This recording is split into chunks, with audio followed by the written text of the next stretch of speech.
श्री स्वामी समर्थ. एक तरुण रोज स्वामींकडे यायचा आणि येऊन स्वामींना मात्र एकच प्रश्न विचारायचा की स्वामी, माझ्या आयुष्याचा निर्णय कधी होईल? रोज नित्यनियमाने हा एक प्रश्न विचारला तरी स्वामींनी मात्र त्याला एकही उत्तर दिलं नाही. ना हो म्हणाले ना नाही म्हणाले, फक्त शांतपणे त्याच्याकडे पाहायचे. एक दिवशी मात्र त्या तरुणाचा संयमच तुटला. तो जाऊन स्वामींना म्हणाला की स्वामी, मी रोज तुमच्याकडे येतो, तुमची सेवा करतो, पण तुम्ही काहीच का बोलत नाही? त्यावर स्वामी त्याला शांतपणे म्हणाले की तू रोज आरसा पाहतोस, तो काही बोलतो का? तरुण गप्पच झाला.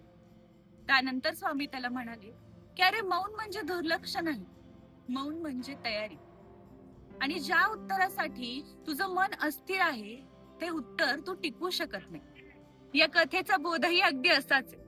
आपल्यापैकी कित्येक जणांना असं वाटतं की मी रोज स्वामींना काहीतरी विचारते पण स्वामी मला काहीच सांगत नाही. पण कधी कधी स्वामी काहीच बोलत नाही, कारण उत्तरासाठी आपणच तयार झालेलो नसतो. श्री स्वामी समर्थ.